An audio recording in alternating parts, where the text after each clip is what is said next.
les changements climatiques constituent une préoccupation majeure. Vous l'avez suivi plusieurs fois dans cette émission.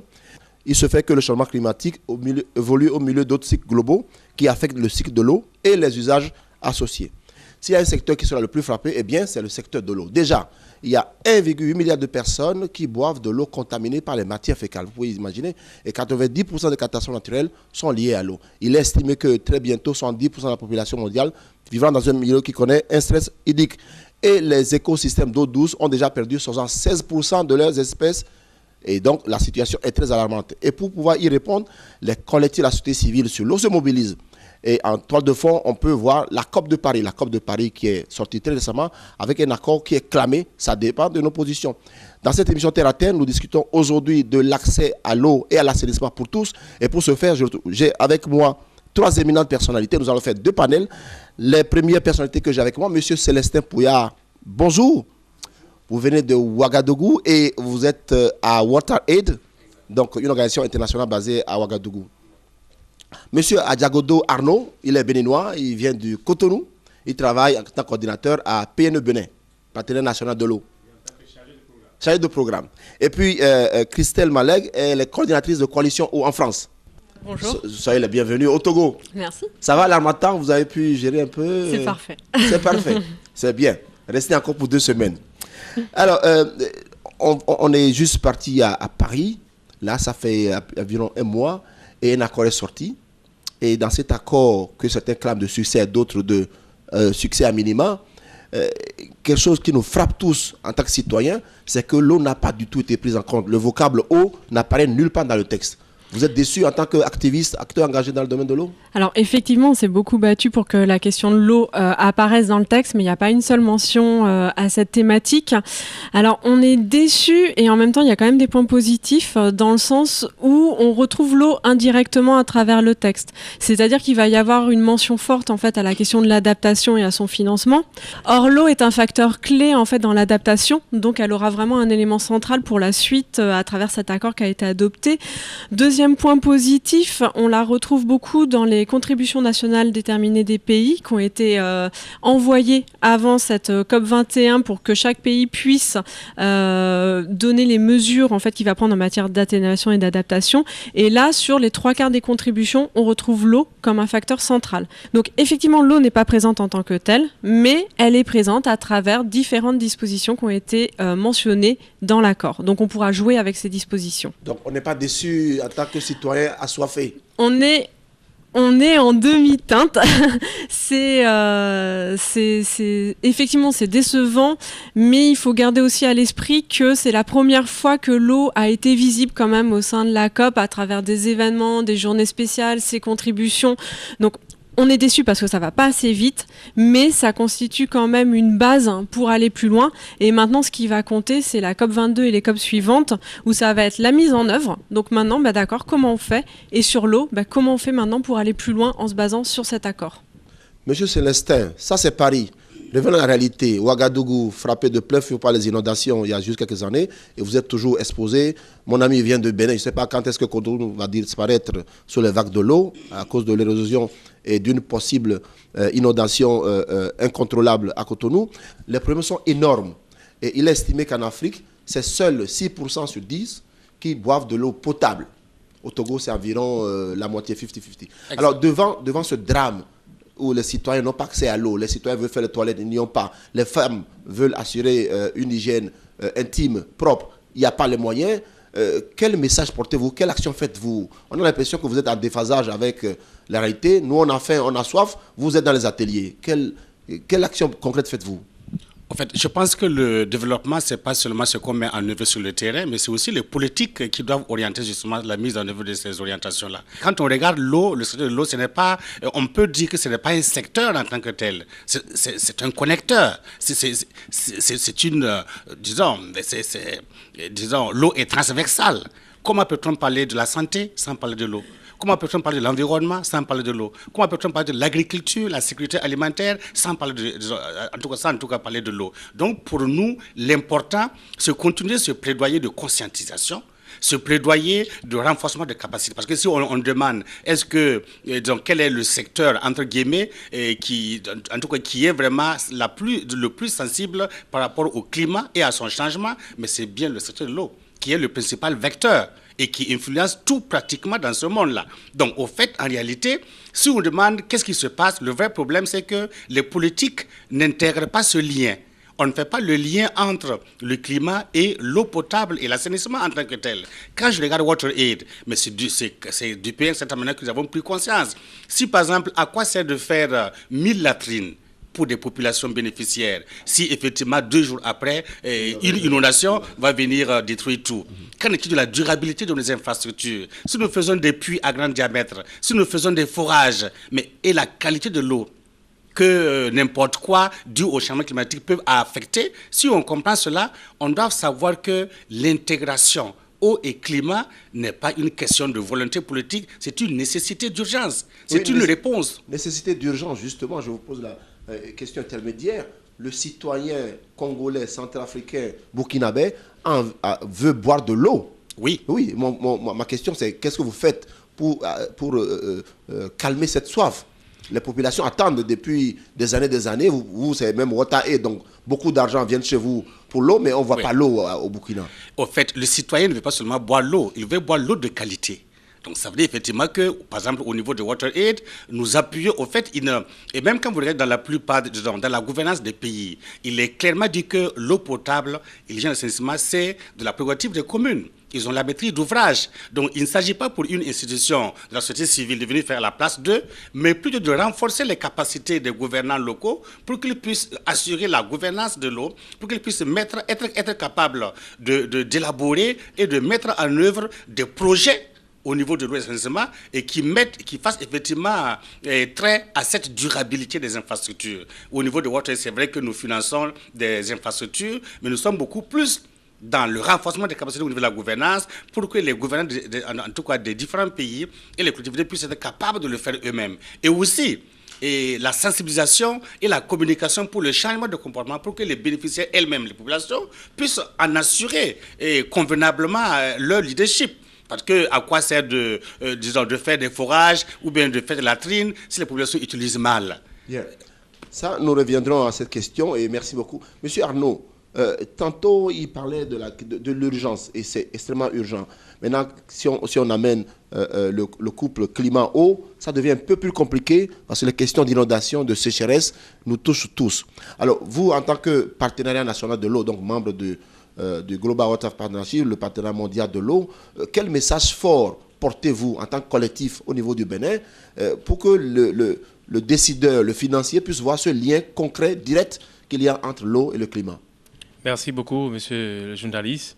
Vous savez, dans le cadre de l'élaboration de l'agenda post-2015, le partenariat mondial de l'eau a conduit un processus qui a permis de mettre en exergue le nexus eau, sécurité alimentaire, énergie, climat. Il s'agissait donc de montrer les liens qu'il y a entre l'eau, reliés aux services liés à l'énergie, aux services liés à l'agriculture et en relation avec le climat, par rapport à tout ce qui peut avoir comme impact, comme risque potentiel pour influencer les services liés à ces domaines que je viens de citer. Et les conclusions ont été partagées, que ce soit au niveau des Nations Unies, par rapport à la rédaction des ODD, des Objectifs de développement durable. Et c'est ça qui a permis d'ailleurs de voir que dans un certain nombre d'objectifs de développement durable, la question de l'eau revient. Donc ce n'est pas seulement dans l'objectif de développement durable numéro 6 qu'on parle de l'eau. Il y a d'autres, quand on parle de la lutte contre la faim, on retrouve la question liée à l'eau. Quand on parle de l'agriculture, on retrouve la question liée à l'eau. Quand on parle de l'énergie, on retrouve la question liée à l'eau. Au niveau de l'Union africaine, il est dit que dans les 10-20 prochaines années, le développement de l'Afrique doit se baser sur l'accès à l'énergie. Et aujourd'hui, l'énergie la plus propre à laquelle l'Afrique peut accéder, c'est l'énergie hydroélectrique. Et c'est à partir de l'eau. Notre sous-région y travaille. Il y a par exemple les lignes directrices pour la construction des grands barrages, dont l'un des usages principaux, c'est la mise à disposition d'énergie électrique. C'est le cas, on le voit très bien aujourd'hui entre le Bénin et le Togo par rapport au barrage de Nagueto. Il y a le barrage d'Adjarala qui est prévu, et il y en a d'autres dans la sous-région.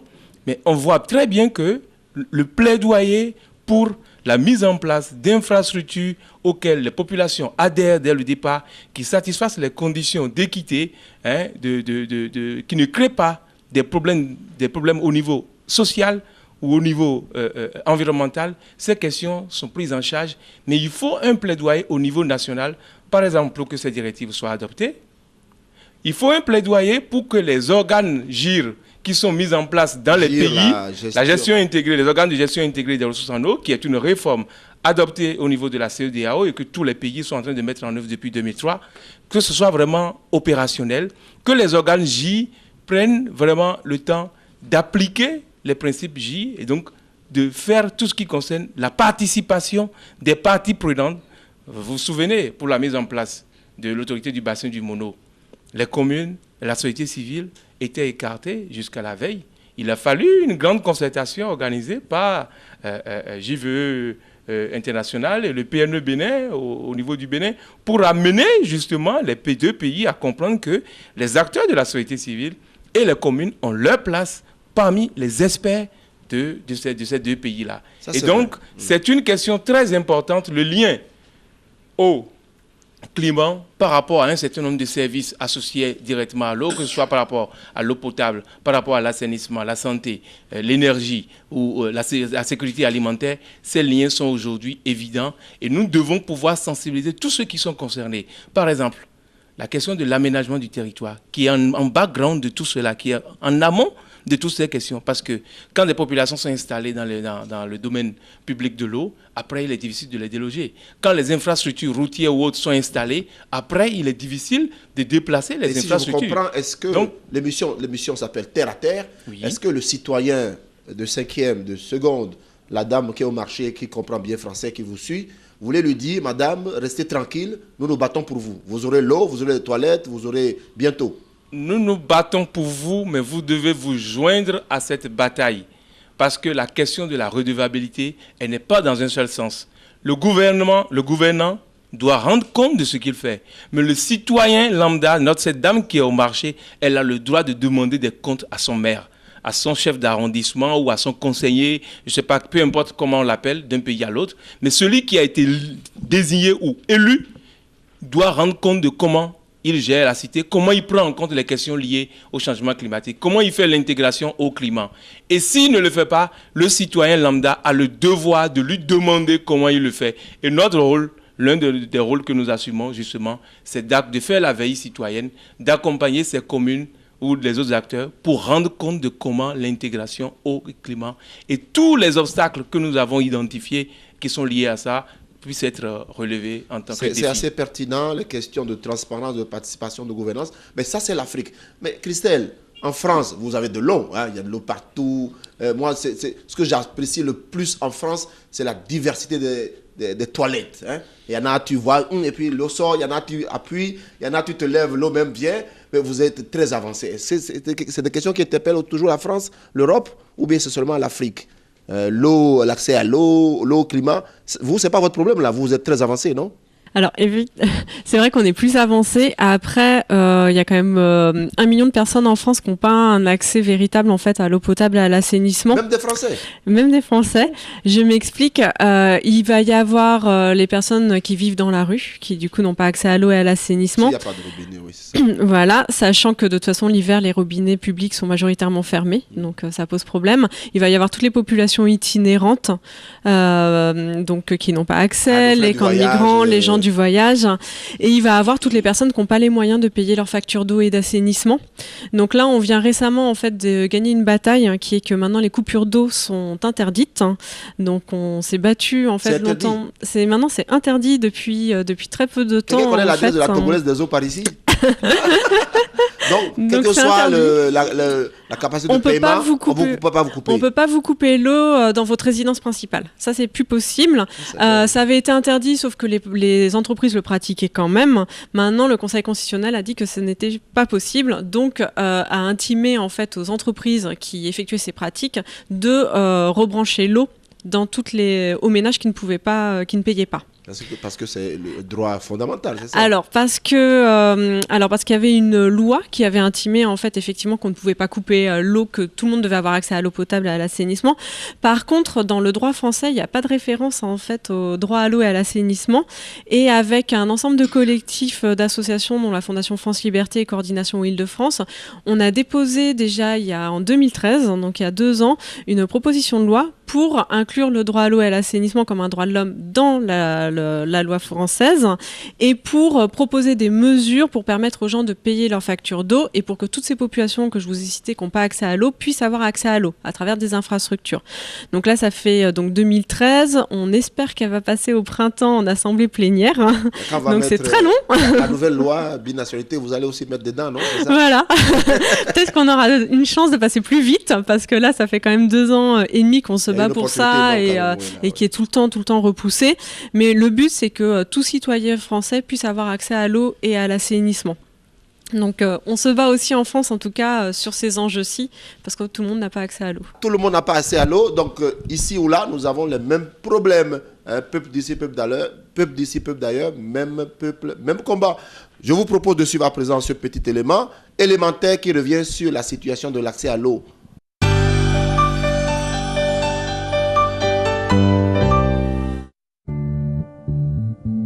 L'eau est indispensable à tous les êtres vivants. Par conséquent, sa pollution a des effets dévastateurs sur l'environnement et sur l'homme.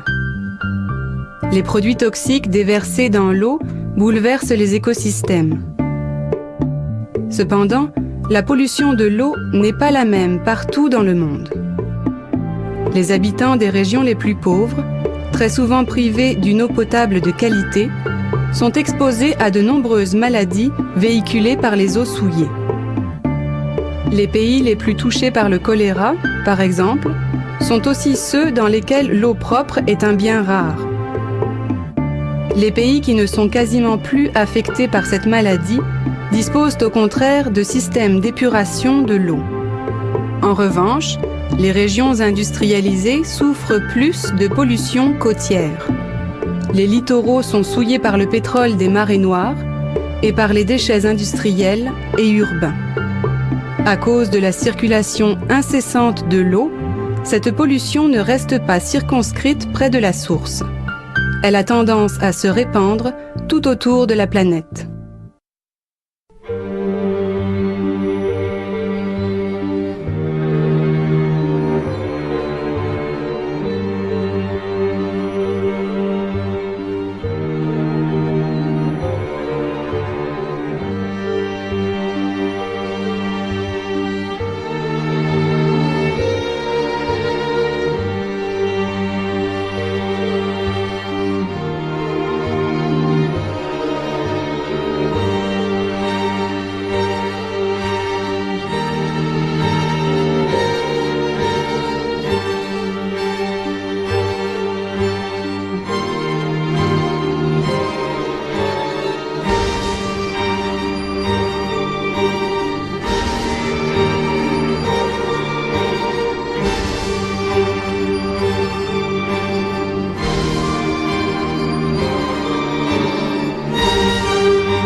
Voilà, donc comme vous avez pu suivre, la question de l'eau de l'assainissement, ce n'est pas une question de H2O, ni de toilettes, ni de cabine, comme on l'appelle ailleurs, mais question aussi de dignité, M. Célestin Pouya. Donc, au-delà des questions, au-delà des sujets liés à l'eau et à l'assainissement, il y a profondément des questions de droits humains. Oui, merci bien pour cette relance-là. J'aime bien ce documentaire que nous venons de voir et qui pose essentiellement le problème d'eau potable, mais l'hygiène et l'assainissement comme étant un droit. Au niveau du Burkina Faso, ça c'est une information, depuis le 5 novembre 2015, l'eau potable, l'hygiène et l'assainissement est reconnue dans la Constitution au Burkina Faso. Ça veut dire que le citoyen de Kouloukourou, enfin Bobo Dioulassou, demain il va amener le maire en justice, comme oui. Quoi je n'ai pas 110 litres d'eau par jour. Exactement, ça veut dire effectivement que quand par exemple le gouvernement va aller creuser un forage ou bien donner de la latrine à des populations, elle ne doit plus se croire obligée d'offrir 2 moutons. Ce n'est pas une action de charité, mais c'est un droit. Et ça, c'est vraiment important. Parce qu'effectivement, le problème... Ça aussi, il faut dire ça ici. Hein. Oui, ou ça au Togo. Mais vous l'avez entendu déjà, je l'ai déjà dit. OK. Et par exemple, quand vous regardez au niveau du Burkina Faso, c'est dit que le Burkina Faso perd chaque année 86 milliards de francs CFA parce qu'on défèque à l'air libre. Et 70% des lits d'hôpitaux, comme partout ailleurs au niveau des pays sahéliens, sont occupés par des gens qui ne devraient pas être là si vous n'avez en tout cas de l'assainissement adéquat. Et nous sommes en train, au niveau du Burkina Faso, de revenir sur l'hygiène.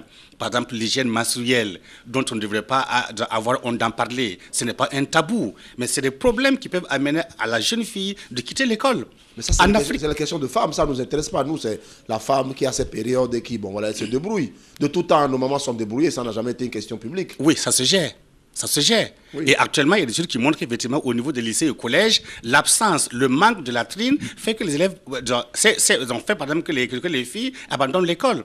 La fille qui commence à avoir ses menstrues, et puis quelques temps après, bon, c'est arrivé au niveau de l'école, elle veut aller se changer, il n'y a pas d'infrastructure. Qu'est-ce qu'elle fait? Habituellement, c'est qu'elle fait. Moi, j'ai été professeur de philosophie, je sais ce que c'est.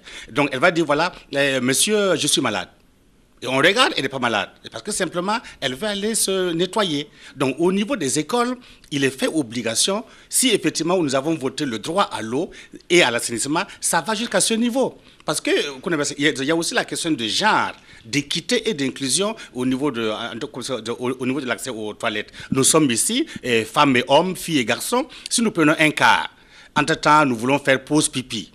Voilà, moi et vous, et puis les garçons, on se met au bord de la voie, et puis bon, on braque rapidement, et puis c'est fait. Que feront les femmes? Ouais, elles seront obligées d'aller plus loin. Au fond de la brousse, et plus elles vont au fond de la brousse, plus il y a l'insécurité, il y a les serpents, il y a des gens qui peuvent passer et puis les voir. Donc vous voulez que l'État construise des toilettes au bord des routes pour vous Oui, l'État c'est qui? L'État c'est nous tous à la fois. Et justement, mon collègue parlait de redevabilité. Ça veut dire au fait, même nous les citoyens et puis la société civile, on ne devrait pas seulement voir des droits, des droits à réclamer, mais aussi des devoirs. Au fait, c'est une œuvre de tout le monde. Et les citoyens, et l'État, et la société civile en tant que telle. Mais on reconnaît qu'effectivement, résoudre la question d'eau potable, hygiène et assainissement, on gagne dans la santé, on gagne dans le développement, on gagne dans la sécurité alimentaire, parce que quand par exemple on dit que beaucoup de lits d'hôpitaux sont occupés par des gens qui ne devraient pas être là parce que nous déféquons à l'air libre, mais s'ils sont en bonne santé, ils vont travailler. Nous sommes en Afrique, les accompagnants vont aussi travailler. On ne va pas dépenser pour le carburant. Et même les obsèques, si vous saviez combien ça nous coûte, pas seulement dans ce qu'on y met, mais aussi le temps de travail qu'on laisse pour venir pour des obsèques, parce que les gens sont... Mais il y a nos frères qui ont des entreprises de quoi? Hein, d'accompagnement mortuaire aussi. Hein, il faut qu'ils aussi... vous plaisantez, Sénat. D'accord, oui. Mais est-ce qu'il faut attendre que les gens meurent pour se faire du fric dedans?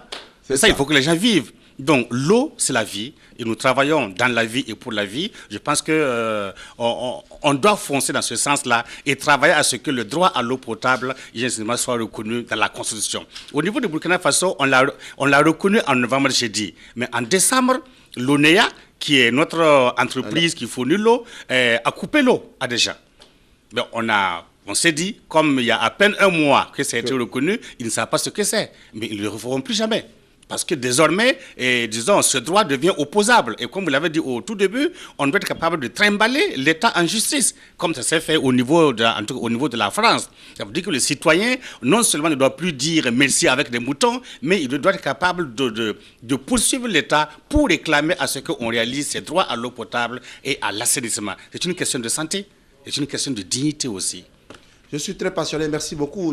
C'est un clin d'œil à mademoiselle, on a pensé à vous. Je reviens à la demoiselle du lycée d'Ongoyo Akara ou de monsieur Kofi au lycée de Porto Novo ou l'autre qui s'appelle Ibrahim au lycée de Koulikoro, c'est au Mali. Alors, il fait quoi, lui, citoyen? Parce que à l'école, il n'y a pas de toilette. À la maison, c'est la rivière, c'est à 60 km. Il fait quoi, ce citoyen? Clairement, terre à terre. Parle à l'enfant. Une autre action très importante sur laquelle les citoyens ordinaires doivent savoir se donner la main aux côtés des associations ou des organisations de la société civile, c'est la question de l'intégrité. L'intégrité dans le secteur de l'eau et de l'assainissement. Vous savez, oui, que ce soit par rapport à la vente de l'eau, que ce soit par rapport à la réalisation des ouvrages d'eau ou d'assainissement, il y a tellement d'argent qui part dans la corruption. Il y a tellement d'argent qui ne sont pas consommés ou de fonds mis à disposition par les partenaires techniques au développement qui ne sont pas consommés parce que nous sommes là, nous sommes souvent en train d'imaginer des irrégularités qui vont permettre de mettre de l'argent de côté pour les individus et tout cela retarde les choses. Il y a des années où nous consommons à peine 50% des fonds qui sont mis à disposition. Les fonds qui vont aussi dans la corruption dans nos pays, que tout simplement dans le secteur de l'eau et de l'assainissement, ce sont en tout cas pas au Togo, peut-être au Bénin, mais chez nous, non. Je crois que cela a été démontré un peu partout dans la sous-région et même au niveau international, par Transparency International et accepté par les Nations Unies. Ça a été démontré qu'aujourd'hui, si on améliore la gouvernance et notamment les questions d'intégrité, je veux parler de transparence, de redevabilité, et de participation. Si on améliore ça, on pourra encore financer les services liés à l'eau et à l'assainissement pour plus du tiers de ce que nous avons aujourd'hui en termes de besoins. Ça veut dire quoi? Chaque citoyen ordinaire a le devoir d'accompagner le travail des organisations de la société civile en matière de demande de transparence, de demande de comment on gère les comptes liés à l'eau. Quand un maire a des ouvrages dans sa commune et c'est géré, et à la fin du mois, à la fin de l'année, ça rapporte de l'argent, combien ça a rapporté, combien on réinvestit, comment ça se gère, on doit rendre des comptes à la population. Et si les populations ne sont pas là pour demander des comptes, eh bien, ces fonds seront toujours mal gérés. Je note 3 mots, redevabilité, participation, transparence, question de l'intégrité. Ça, c'est des questions que tout le monde, tout citoyen, n'est-ce pas, doit pouvoir faire sien. Mais faire sien, parce qu'il faut le dire, un maire, dans sa localité, peut réaliser des ouvrages d'eau et donner de l'eau. Un maire ne peut pas donner l'électricité. Un maire ne peut pas construire vraiment de grands dispensaires ou de grands hôpitaux. C'est inscrit quelquefois dans leurs prérogatives, mais ils ne le font pas. Mais donner l'eau, c'est très facile. Gérer l'eau, on n'a pas besoin de compétences extraordinaires. Il y a des comités ou des fermiers locaux qui peuvent le faire. Donc c'est un domaine dans lequel nous pouvons améliorer nos compétences, améliorer la gestion qu'on fait. Et ça, le citoyen ordinaire a un rôle important à jouer. Ce n'est pas d'attendre que le gouvernant arrive pour le faire, c'est de nous-mêmes qu'il s'agit. Mais c'est quand même formidable et c'est pour ça justement que des structures, des associations se mobilisent, même au Sénégal. Monsieur Biram Diouf, vous venez de Dakar. Dakar a un problème qu'on connaît, qui est crucial en matière d'accès à l'eau. Vous menez quelques actions, lesquelles vous trouvez assez pertinentes, dont que vous pourrez partager avec nous. Bon, merci, bonjour aussi, je vous remercie pour l'invitation.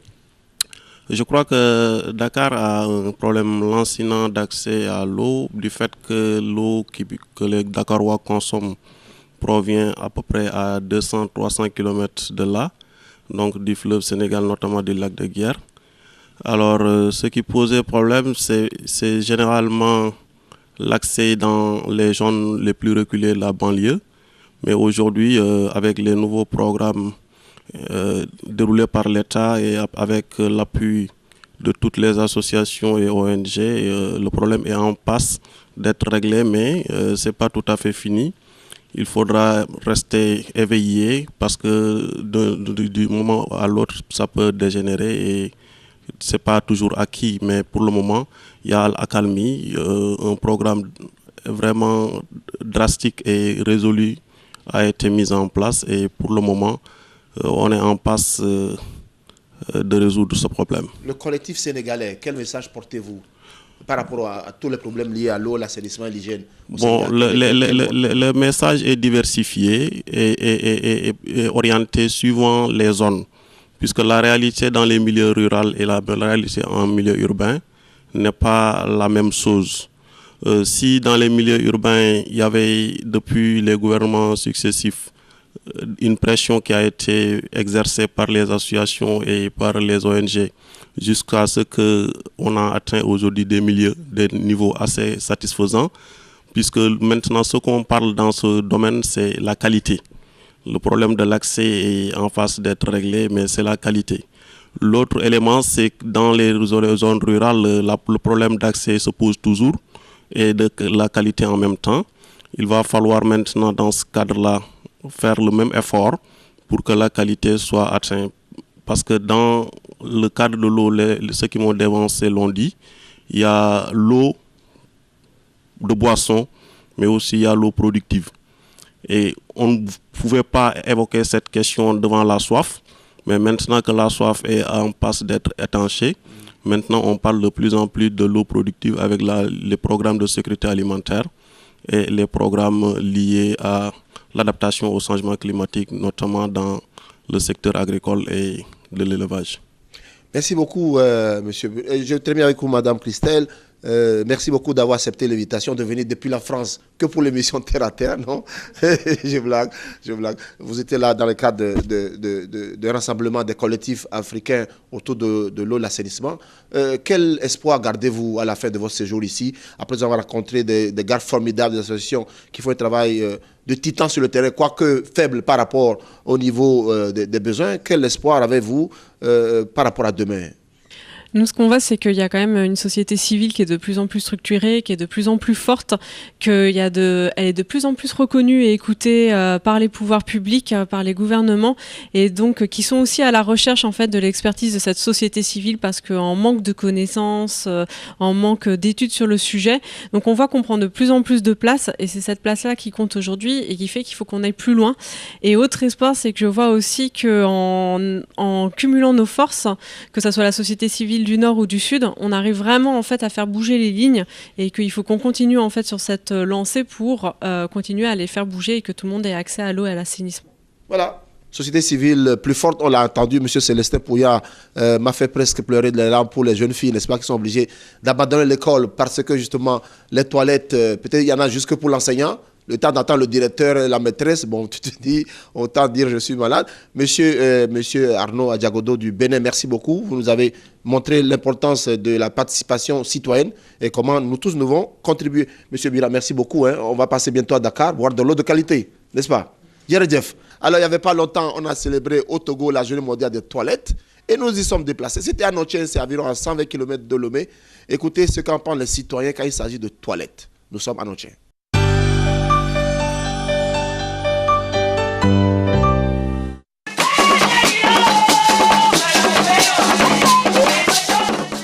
Selon les statistiques NIS 2004, au Togo, en milieu rural, 12% n'ont pas accès aux latrines. Et 73% en milieu urbain ont accès aux latrines. Pour l'ensemble du Togo, soit 37% ont des latrines. Si nous considérons cet élément, qui est un élément fondamental, un grand problème subsiste au niveau du milieu rural, où près de 73% de nos populations continuent par déféquer à l'air libre. Nous faisons actuellement un projet qui permet aux communautés elles-mêmes de pouvoir avoir leur latrine, et c'est basé sur l'approche assainissement total pilotée par la communauté. Et donc cette approche permet à la communauté elle-même de pouvoir faire l'analyse de leur situation sanitaire et de pouvoir prendre de façon collective la décision d'arrêter de déféquer à l'air libre. Et donc cette approche nous permet de pouvoir atteindre la fin de la défécation à l'air libre dans les communautés où nous intervenons. Et en plus de cette activité, afin de booster l'hygiène au sein de nos communautés, nous organisons des compétitions village propre que nous dénommons COVIP. Et cette sensibilisation se poursuit si les projets sont soutenus. Je crois que d'ici quelques années, notre pays sera au-dessus de ces différents cas de maladies diarrhéiques que nous connaissons dans nos localités, particulièrement dans nos préfectures. Quand tu jettes aussi, les mouches viennent se déposer. Ils vont aussi se déposer si vous nous dites ça cause des maladies. C'est vrai. Même avec une minute, vous pouvez avoir votre vaisselle à la maison. Encore maintenant. Tu vas appeler Aïcha, tel collaborateur, l'entourage, vous venez aujourd'hui, vous creusez. Vous mettez un trou, bien profond. Vous mettez les planches, vous clôturez ça même avec les pailles et les choses. Et puis ça finit. Sont bien protégés. Et vous couvrez sur ça. Tu vas laver un instrument. En ce moment, les mouches ne peuvent pas circuler à l'aise de poser. Est-ce que c'est pas un moyen pour ça? Moi je dis non à la réplication à l'air libre. Moi aussi je dis non. Moi aussi je dis non. Non. Congo sans réplication à l'air libre.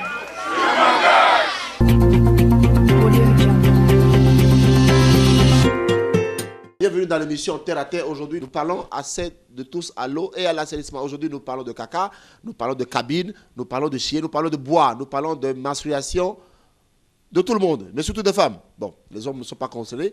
Mais pour en parler dans cette deuxième partie de l'émission Terre à Terre, qui est devenue dans le premier panel, si vous ne trouvez qu'actuellement, des défis qui se posent à l'Afrique après la COP de Paris en matière du lien eau et climat, et quel plan il faut mettre en œuvre pour relever tous ces enjeux-là.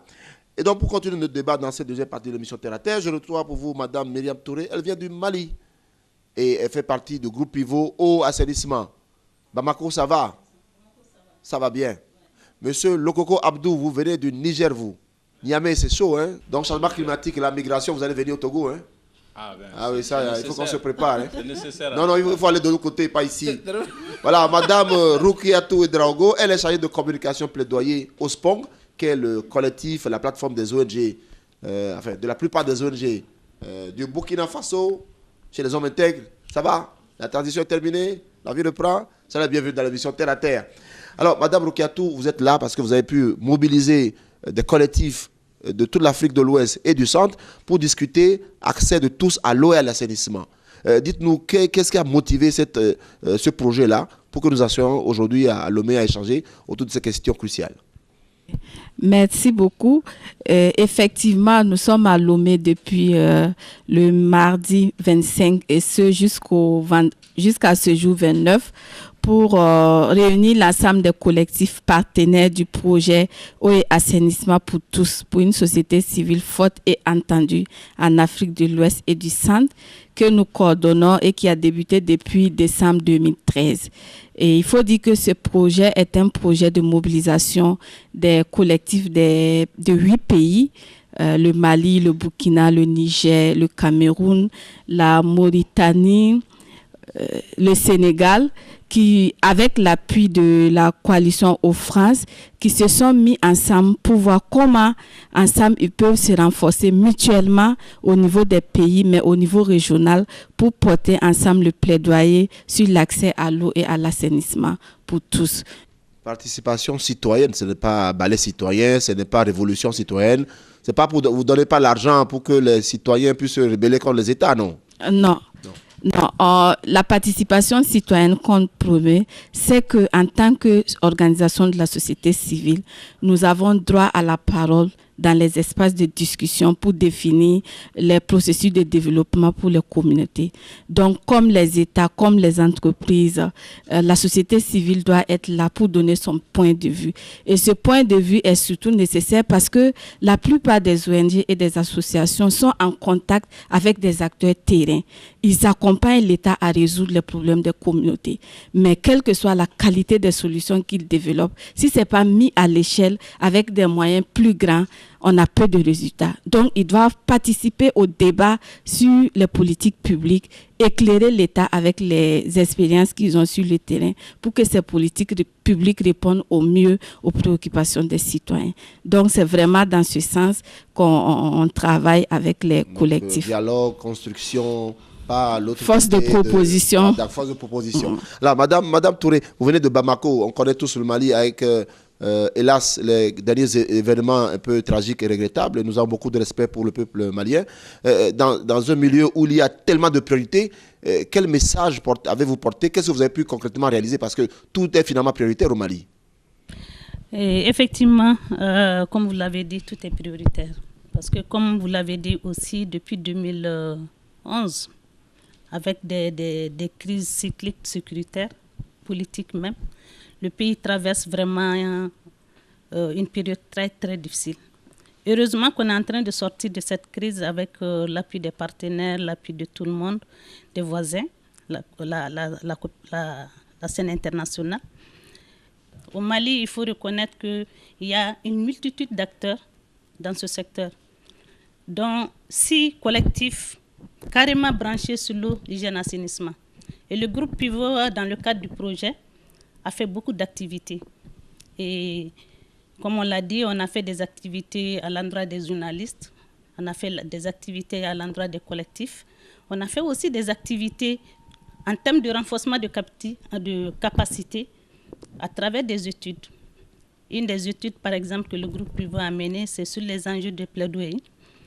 Et de cette étude, on a tiré des enseignements forts, tels que il y a une multitude de documents qui sont élaborés, qui existent, mais qui sont mal connus. Donc, ça connaît des problèmes de diffusion et de partage.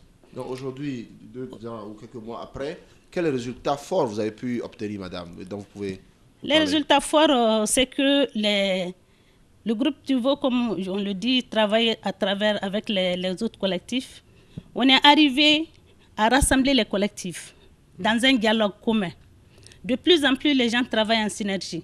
De plus en plus, on fait les activités ensemble, surtout les activités de plaidoyer. Et ensemble, on porte nos voix pour vouloir changer les choses. Ça, c'est un acquis fort. Et il y a aussi le fait que le renforcement des capacités, de plus en plus, on se rend compte qu'on a les mêmes besoins de renforcement de capacité. Et ensemble, on identifie les besoins, on cherche les moyens qu'il nous faut et on essaie de renforcer les capacités d'action des acteurs sur le terrain. La population aussi, comme nos membres, c'est des acteurs à la base, collectent les besoins, renforcent les capacités de la communauté. Ça, c'est des acquis forts pour nous, qui permettent d'aller à l'objectif qui est l'accès à l'eau potable, à l'assainissement. Pour tous. Monsieur Lokoko, vous êtes du Niger. Le Niger, vous allez voter bientôt. Donc la question de l'eau, sans doute, a été évoquée par vous, n'est-ce pas? Est-ce que votre collectif a mené des actions dans ce sens-là aussi? Quel lien vous avez pu faire entre la politique, entre les élections, les citoyens qui ont des besoins sur le terrain? Et vous êtes arrivé à quel résultat au niveau du Niger? Bien, merci à vos téléspectateurs et auditeurs. Merci beaucoup de cette occasion que vous nous offrez pour pouvoir intervenir autour de ce plateau. Ce qu'il faut dire, c'est que au Niger, il y a un certain nombre donc, de dispositions qui sont prises par le gouvernement dans le cadre de l'accès à l'eau. Il y a plusieurs programmes, il y a plusieurs projets qui interviennent. La Chambre de concertation des ONG et associations de développement, dans le cadre du projet eau assainissement pour tous, a pu mener des activités de plaidoyer sur la mise en synergie d'abord des acteurs en vue de permettre une grande force et une forte mobilisation, surtout avec l'arrivée des journalistes qui ont créé un réseau qu'on appelle le réseau des journalistes pour l'eau et l'assainissement. Ensuite, nous sommes parvenus à mener un autre plaidoyer qui nous a conduit à mettre en place un cadre de concertation entre l'État et les organisations de la société civile, ce qui nous permet d'avoir accès à toutes les informations utiles et précieuses dans le domaine de l'eau et de l'assainissement surtout avec certains partenaires qui ont eux aussi un cadre avec le gouvernement. Et nous participons à des réunions politiques avec les autorités dans le domaine de l'eau, où nos propositions sont souvent prises en considération par rapport à l'avancée dans ce domaine-là, où on sait qu'aujourd'hui, les populations à la base attendent le transfert des compétences au niveau de la décentralisation que la plupart des pays connaissent. Donc, nous pouvons dire sans risque de nous tromper que avec le renforcement des capacités des membres, notamment des journalistes pour lesquels nous avons tenu 2 ateliers, un en 2014, le second en 2015, avec les rencontres que nous avons organisées au niveau des revues annuelles que l'État organise, avec nos participations aux agendas internationaux au cours desquels nous arrivons à prendre en compte les engagements, donc à relever les engagements pris par le gouvernement. Donc nous sommes en mesure de pouvoir dire qu'aujourd'hui, c'est quand même une satisfaction pour la plupart des acteurs évoluant dans le secteur de l'eau et de l'assainissement au Niger, tant est que on compose avec nous et nous sommes une force qu'aucune autre force ne peut avaler. En tout cas, si je comprends bien, le projet c'est pour une société civile plus forte et entendue en Afrique. Dans le cas du Niger, vous pouvez dire que c'est bon. C'est ça, hein? Je vais poser la même question à M. Baudelaire Dogmo. Lui vient du Cameroun. Hein? Cameroun, ça colle pas que les hommes, ça colle aussi l'eau, les toilettes, n'est-ce pas? Parce qu'après tout ça, hein, il faut aller aux toilettes. Tout à fait. Oui. Merci. Le Cameroun, c'est pas la situation tranquille. Vous connaissez l'actualité avec la secte Boko Haram qui ne cesse de troubler la tranquillité et la quiétude des nobles citoyens. Oui, lorsqu'on n'est pas tranquille, oui, même l'eau, si on a l'eau potable, on ne la boit pas même tranquillement. Toilette, là, tu vois toilette, mais tu ne vas pas aller dedans. Tout à fait. Donc voilà, dans la logique du projet eau et assainissement pour tous, je crois que le Cameroun a relevé des grands défis et a pu réaliser des choses qui aujourd'hui permettent à la société civile de vraiment se repositionner. Jusqu'ici, plusieurs acteurs existent et interviennent dans le secteur de l'eau. L'action concrète que nous avons faite a été de pouvoir les regrouper autour du collectif, de parler d'une même voix et d'organiser la stratégie avec laquelle nous allons discuter et rentrer en dialogue avec les pouvoirs publics. Ça, c'est ce qui a été fait de manière concrète au niveau de la société civile. Et au niveau de la mobilisation de l'opinion et des journalistes, nous avons travaillé comme les autres avec les journalistes, mais nous avons eu un effet levier, c'est-à-dire que la tendance a changé. Avant, on convoquait les journalistes pour leur donner les informations. Aujourd'hui, c'est eux qui nous appellent. Est-ce que vous n'avez pas une nouvelle information par rapport au secteur?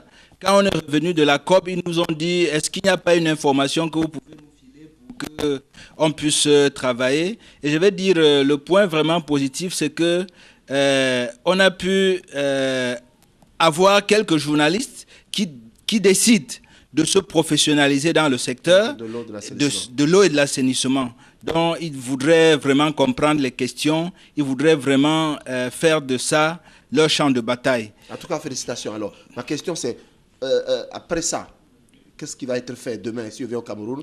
Qu'est-ce que la société civile camerounaise entend engager comme action? Dès que nous sommes rentrés d'ici, nous avons 2 choses prioritaires à faire.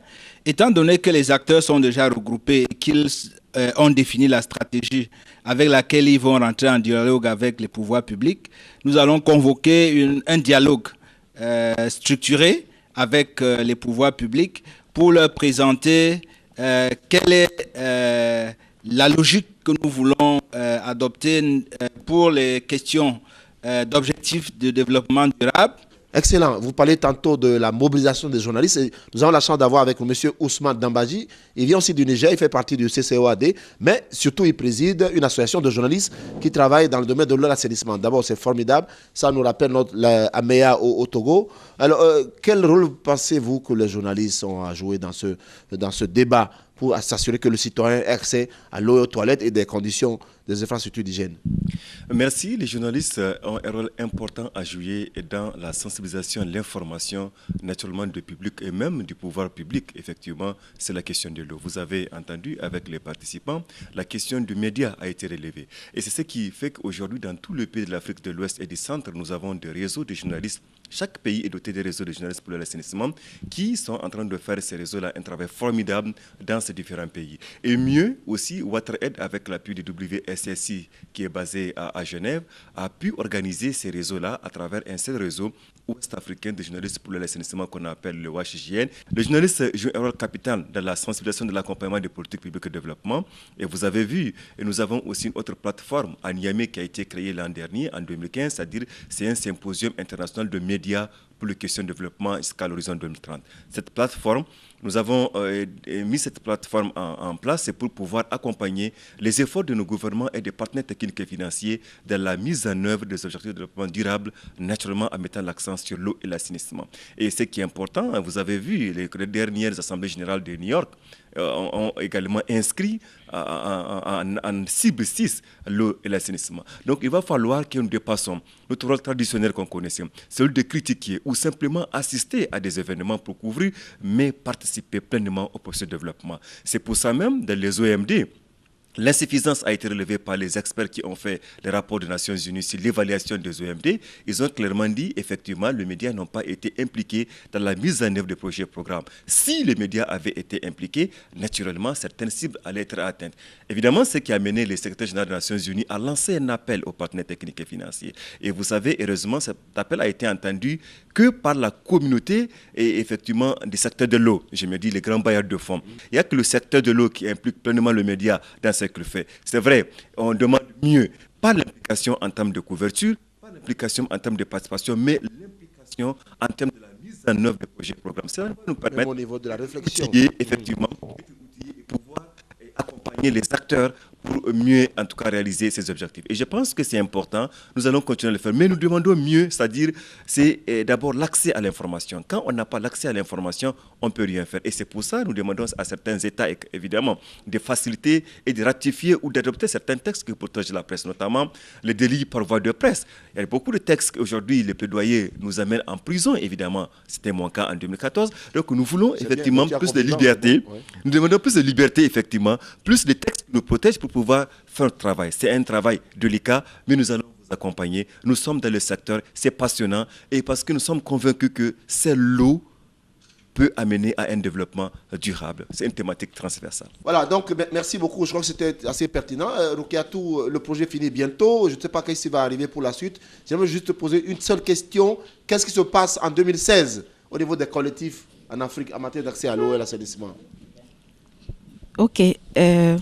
Merci. Je pense que ce projet, il était très ambitieux. Ce projet qui a démarré en 2013, qui est financé par le Fonds des Nations Unies pour la démocratie, le FNUD, et à hauteur démocratie et eau, je n'ai pas compris pourquoi c'est la Oui, parce que c'est un projet de citoyenneté, de renforcement de la structuration de la société civile pour avoir une voix plus forte. Voilà pourquoi le Fonds des Nations Unies pour la démocratie a identifié ça comme un projet pertinent et financé à hauteur de 130 millions pour les 9 pays, disons, parce qu'il y a la France qui nous accompagne derrière.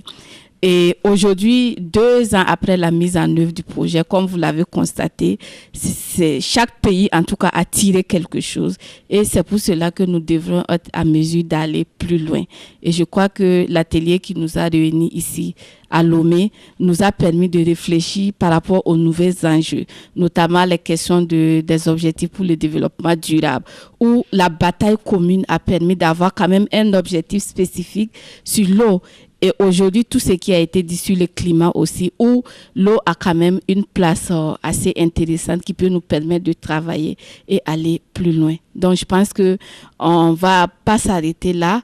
Nous allons continuer la réflexion et voir les nouveaux pistes d'action qui vont certainement tourner autour de la question eau et climat et objectifs de développement durable 6. Comment on continue à se mobiliser, à plaider et à renforcer les collectifs pour que, au niveau des pays, au niveau régional et au niveau international, tout ça soit dans 5 ans, 10 ans, une réalité pour le citoyen lambda, dans sa maison, dans son village, dans sa famille. Tout le monde de l'eau, tout le monde de toilette. Monsieur Le Coco, je vais te donner la possibilité pour une seule phrase. Si vous devez parler au président du Togo, Monsieur Faure Gnassingbé, c'est son nom.